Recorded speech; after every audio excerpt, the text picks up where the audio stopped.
Hello and welcome to the Literary Bar. How are you doing? I hope it's a great week for you. I want you to try an experiment in gratitude because these days we complain about everything. But let's pause and say thank you for some gifts that we often take for granted. The air we breathe, the rains to irrigate the fields, the sun to power the environment. I could go on, but you get the picture.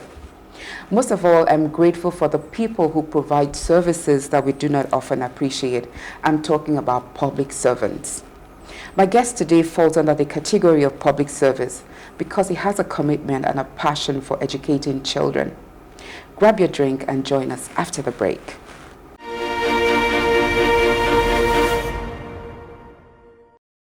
June 23rd is World Public Service Day, a day set aside by the United Nations to recognize the tireless efforts and contributions of public servants in the community.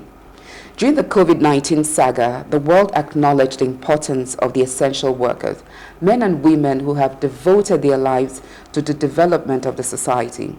From health workers to law enforcement, sanitation workers and educators, the world saw their importance and placed them on their rightful pedestal. To all public servants, I thank you for your service. My guest today is a French teacher. Olivia Alfonsi was born to teachers, and he is keeping that tradition alive. He studied physics and computing in France and also in England. His French national service saw him being posted to Nigeria as a cultural attaché in 1997. Olivia first experienced Nigeria through art and culture. He not only fell in love with the country, he fell in love with one of our daughters, and they have been happily married since 1999. Though he's been in and out of Nigeria, Olivia has been based in Lagos since 2016 and has been teaching full-time since. He's also an art lover and does not miss an opportunity to be part of an art exhibition. Bonjour, Olivier. Bonjour. Thanks for having me. Ça va? Ça va très bien. Should we carry on in French? This is my Shakara French, so we'll pause it there. But I've always been curious, because we keep saying ça va, then we just go, ça va bien merci. Yeah. Is that the right thing? Yeah, it is. Actually, ça va is, how are you doing? And we expect yes as an answer. So ça va bien is, we're doing good. So if I want to do like, I know more, can I say ça va, and I say, what other answer can I give? Well, after that, you can talk about the weather. And you can talk about the other things, but basically that's it. We don't really go further down in the greetings. Okay. So anyway, welcome. Thank you so much. And bienvenue.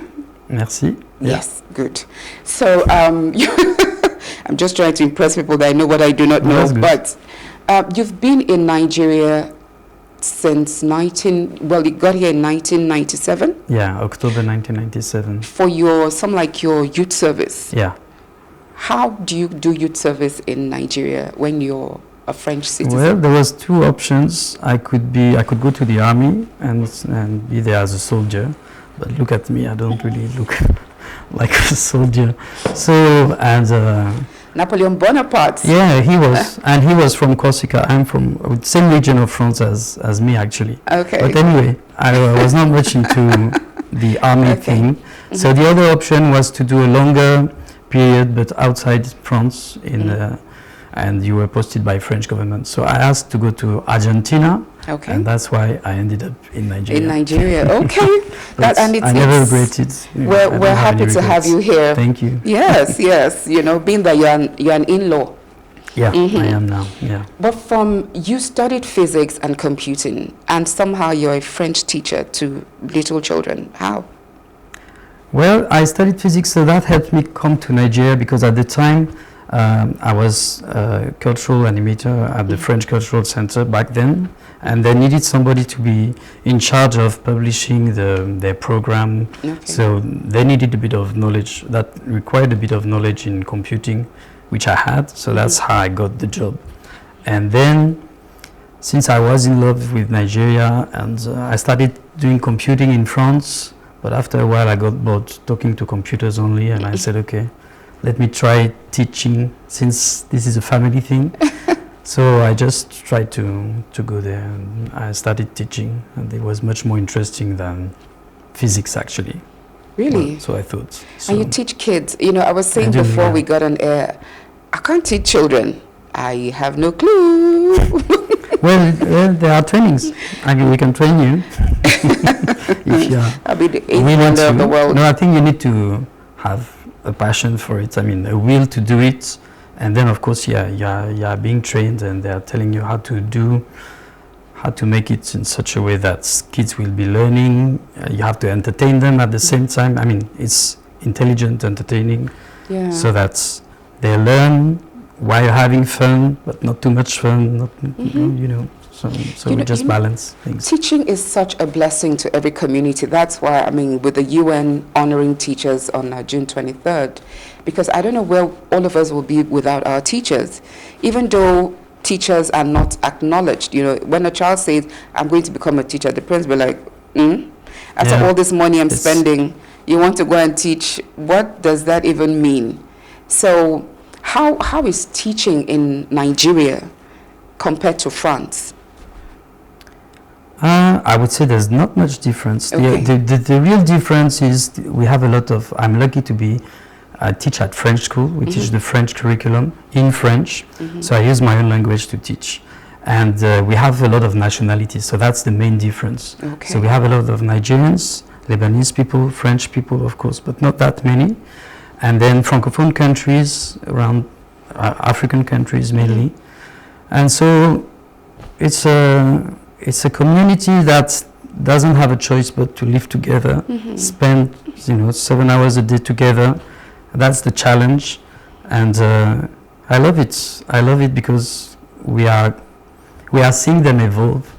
They are becoming citizens of the world, and we are part of that. You know, I see myself as a farmer. So you have seeds, you just try to put the seeds in your farm, but you don't know when they are going to grow, or when they are going to click. So that's makes you humble too, because some kids you will see an evolution, and that's fantastic during the year. But for some of them, they might click, understand things, become very smart. You can feel that they are smart. They are just not yet ready to show all their potential. And sometimes they will show it maybe 2-3 years later, but you have contributed, so it makes you humble, because sometimes you don't see the result of your action. You just have to wait. Is there a trick to teaching children? Well, we can't beat them. They used to beat me, but in the modern era, they used to beat us, but things have changed, Yeah.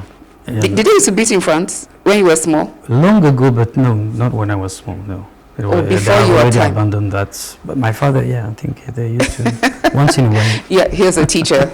He's a teacher. Yeah, he's a teacher too. Yeah, he's retired now, but he used to be a teacher. Oh, wow. Okay. Yeah.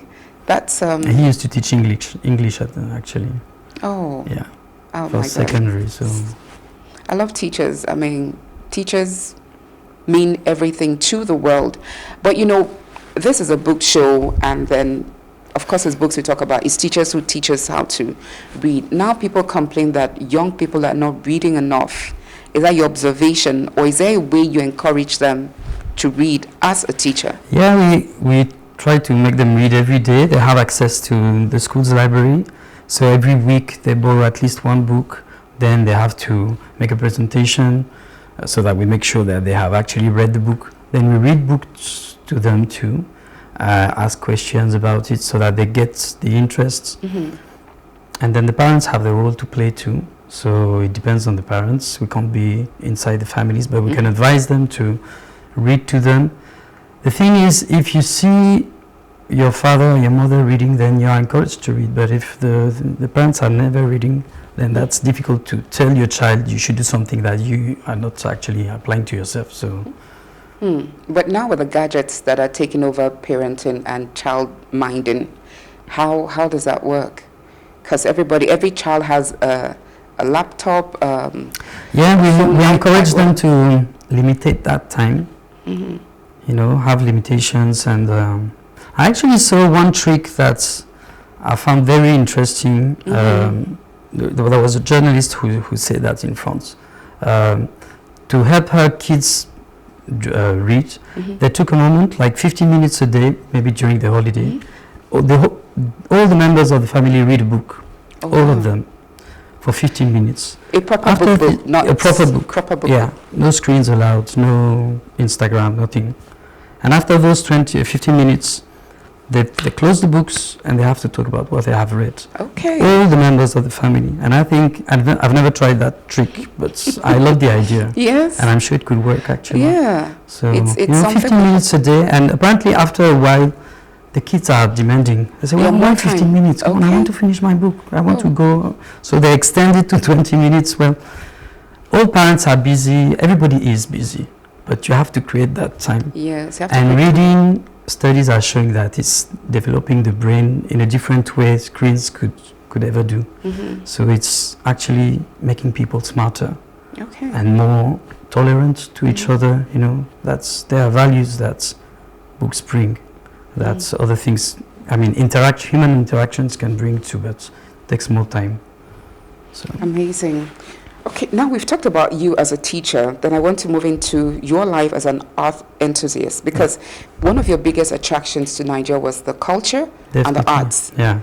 How was your first experience of Nigerian arts and culture? Well, I was lucky. I was first posted in the French Cultural Center, it's now Alliance Française, but back then there used to be a French Cultural Center on Kingsway Road. Yeah. So I was introduced to Nigeria through arts. So I met. What was that like? What specifically was that? Well, it was shows, music. I mean, music with Femi Kuti used to come. Asha was part of the people coming to French Cultural Center. Then we had artists like Emmanuel Ekefre, Bruce Onobrakpeya, who had exhibitions. And there were a lot of people gathering around, it was just what Freedom Park is today. It's a place where intellectuals were coming just to discuss, just to have a drink, just to enjoy an exhibition, make a comment, and you can be yourself and just enjoy a show, have a beer, meet friends. So it's just simple, and at the same time really, it's building people's personality. I mean, Yeah, you mentioned that Fela just died before you came to Nigeria, and I felt a bit of sadness there that you didn't witness Fela performing. Yeah.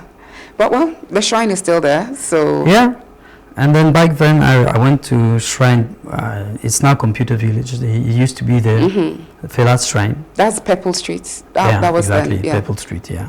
And so I met Baba Ani there, who was the band leader, and I could feel the spirits. Fela spirits. Yeah, the energy was there. Fela was still there. Fela never died. Fela lives. Yeah, Fela lives. yeah. Fela lives, and every time he's coming in through all the music and still inspires the young ones today. Yeah. So when we talk about your interest in arts in Nigeria, how is it in your country, in France? How is the art scene, the cultural scene there? Well, in comparison, I would say it's a different energy. There are a lot of good things, fantastic things in France. It's just that there are no boundaries. Like, okay, you are part of the arts community and you're allowed to go there. That's the way I feel it. That's my own impression. So you need to know people to be able to access, certain group of intellectuals, and the boundaries are a bit different. So I don't feel any boundaries here. I just feel like it's free. It's easy to meet artists. Yeah, definitely. That's Niger. Well, it's opened up. Anyway, we're going to take a short break. And when we come back, we'll talk more with Olivia Alfonsi.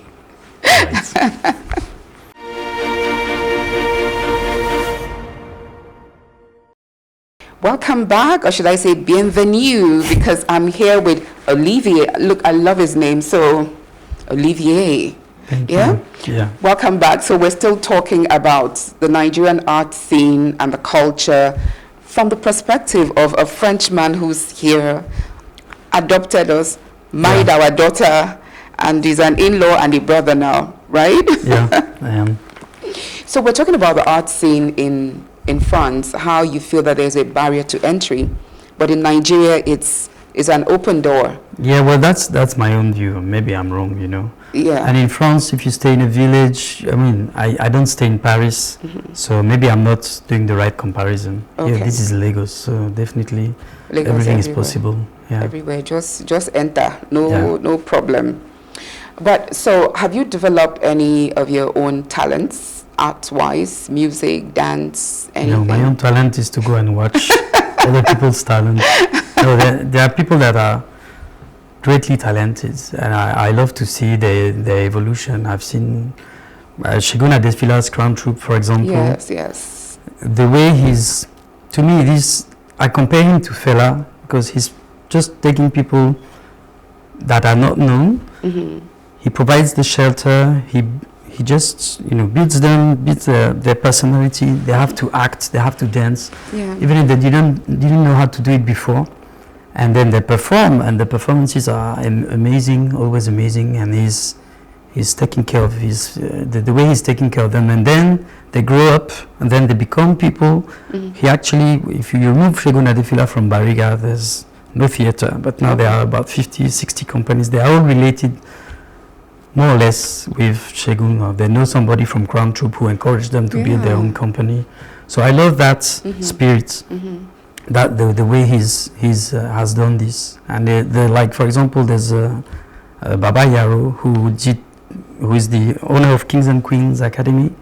So he's picking children who are bored after school instead of that Ikorodu?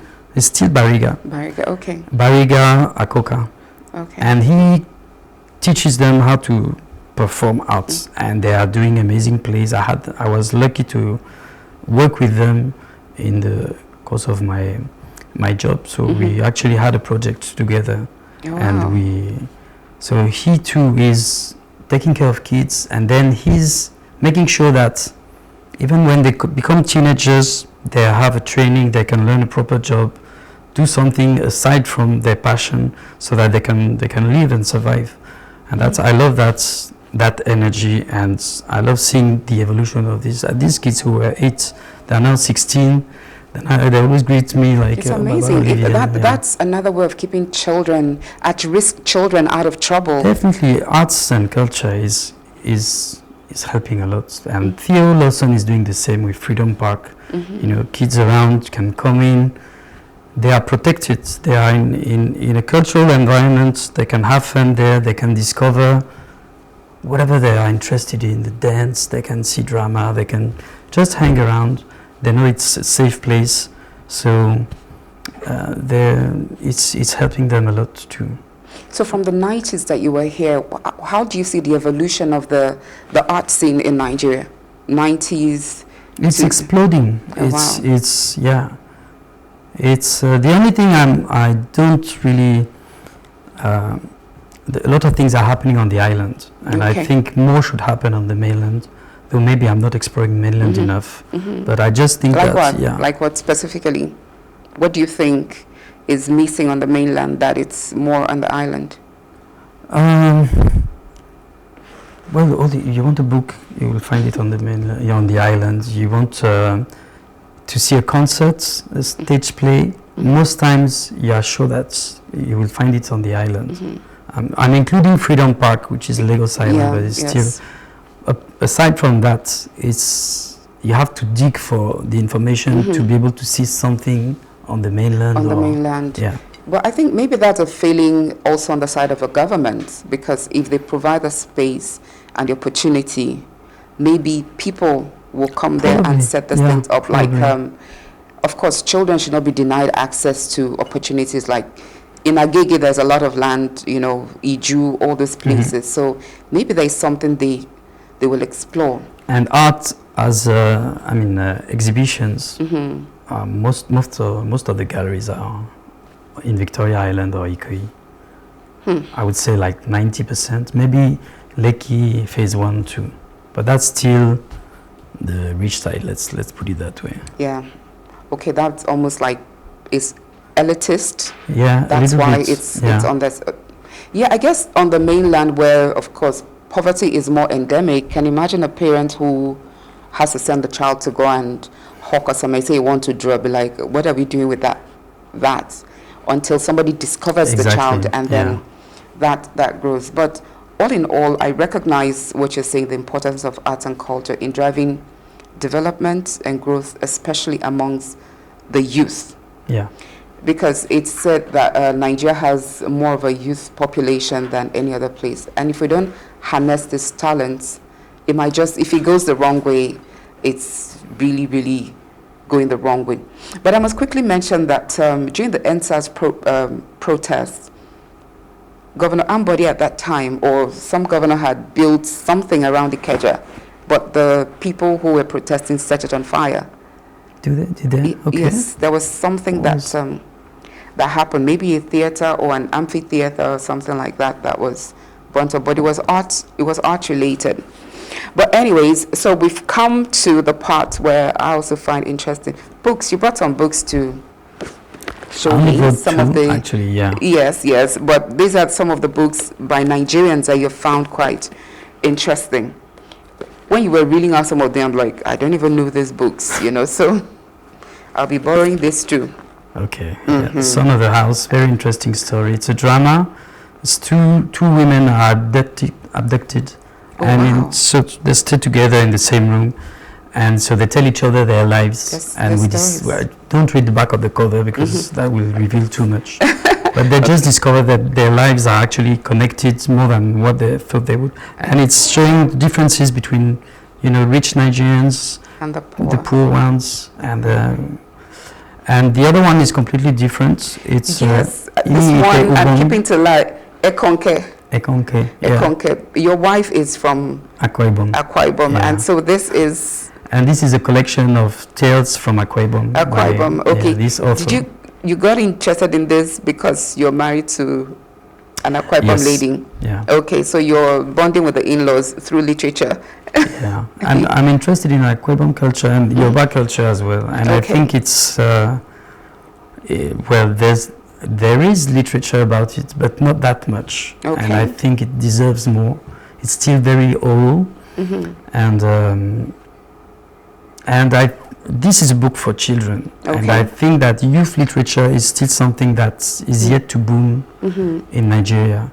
There's Judy Dada, to take another example, who has written Boom Boom about sickle cell, and the way he puts it is fantastic. I volunteer for sickle cell, so it's something that is really close to my heart. I'm a volunteer for sickle cell.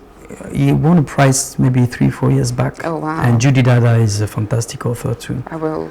And this is about, Ibibio tales, and you are really immersed in the way that the tales are said. Would you write about your experience in Nigeria? Are you writing about it? I would love to write. I have projects about writing, but not about my experience in Nigeria. Okay, whatever it is you write, so long as I see Olivia Alfonsi as an author of any book. So I really like the fact that you're in Nigeria, you're married to a Nigerian, and you're also reading more about the culture of the people that you're married to. And really, Yoruba, since Yoruba is your... Well, you don't have a choice if you're in Lagos. It's a land where has such an amazing culture too. Yoruba is something. But do you bring a bit of your French culture here so that there is some sort of intermarriage? Well, I can't help but being French, so I think just being myself is actually bringing whatever French culture I can bring. Do you cook and invite Nigerians? I'm angling for an invitation to come and eat. Oh, you can come and eat anytime. There's no problem. French? I'm not a good cook. That's the only thing. And I enjoy Nigerian cooking. Okay. Which one? What can you cook? Okay, from my wife's side, what can I cook or what can I eat? No, okay, from your wife's side.